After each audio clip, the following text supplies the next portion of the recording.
You are faced with a choice. You stand behind your desk, the chief of police in a small town. Outside your window is an angry mob, shouting for you to hand over the innocent traveller you have in your cells. You shiver. You know what will happen to the traveller if you hand him over. It's wrong to sacrifice an innocent just to appease a mob, to turn the unfortunate traveller into a scapegoat. That's obvious.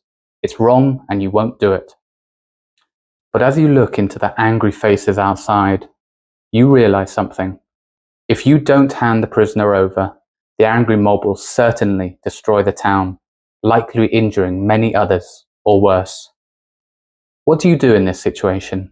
How do you decide the traveller's fate, or the town's fate? I'm Joe Tuckwell, and welcome to English with Ideas.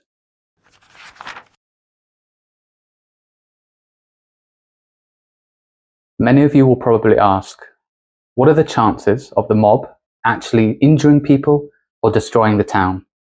How much destruction or risk is one innocent life worth? If you find yourself weighing the definite loss of one innocent person against the probable loss of many lives, you are already engaged in utilitarian calculations that have deep roots in Western philosophy. For much of history, morality, the question of what is right and wrong, was defined by strict, unbreakable rules. For example, stealing was always wrong, no matter what the reason for doing so was. Lying was a sin against God or gods, even with good intentions. However, philosophers like Jeremy Bentham and John Stuart Mill popularized a different approach. They argued that morality should not be based on rigid rules, but on consequences, the results of an action. Essentially, the morally right action is one that produces the most overall happiness, utility in their words, and the least amount of pain for the greatest number of people. This is known as the greatest happiness principle. After all, can stealing be so wrong if it only harms those who can afford it, but helps those who can't? Surely the theft of bread by a hungry mother trying to feed her children can't be that wrong. Robin Hood, that famous English folk hero, and a bandit who stole from the rich and gave to the poor, would have no doubt been a utilitarian. These views came to be known as utilitarianism. Act utilitarianism is one type. In act utilitarianism, we should do these moral calculations for every single morally significant action we take, weighing the potential happiness against the potential pain. So let's return to the police station where you are still standing stiffly, eyes on the mob outside, and a trickle of sweat running down your face as you decide the traveller or the town's fate. You think about the destruction of the town, all the damage that could be caused, and the high chance of the loss of more life, innocent lives. You contrast this to the loss of a single innocent life, so easily given up. For a strict act utilitarianism, the calculation might be clear. One life in exchange for many.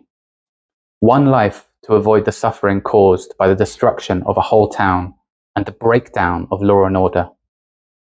Perhaps a strict utilitarian would go down to the cells, drag the unfortunate traveller up to the mob, and hand them over. You may ask, how can such a cruel act be good? How can it be moral? This is indeed pointed out as a major flaw in utilitarianism, that it sometimes leads us to condone what we feel are horrific injustices if the numbers add up, often going against our own moral intuitions. But are we being too harsh on the utilitarians? After all, shouldn't we also consider what it would be like to live in a society where the police could not be trusted to protect an innocent person from an angry mob? The future suffering caused by the lack of trust in the police may be so much greater than the destruction of one town. And wouldn't giving the traveller up be a step towards such a society? If so, then that should also be included in our calculations. And perhaps you ought to stand there impassively as the town burns around you. This uncertainty highlights another flaw in trying to use act utilitarianism as a moral code to live by. Human actions are often unpredictable and humans are often unable to weigh the possible outcomes correctly, especially in moments of high pressure when such moral code would be needed.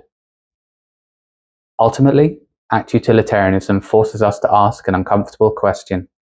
Is an action truly good just because it has a good result, or are some actions fundamentally wrong, regardless of the consequences? If you were the police chief, would you hand over the traveller to save the town? Why or why not? Do you agree with the utilitarian view of Robin Hood? Is stealing acceptable if it truly helps people who are suffering? And which is worse for a society, the physical destruction of one town or the complete loss of public trust in the police? Can you think of ways to improve utilitarianism, to make it stronger, more robust?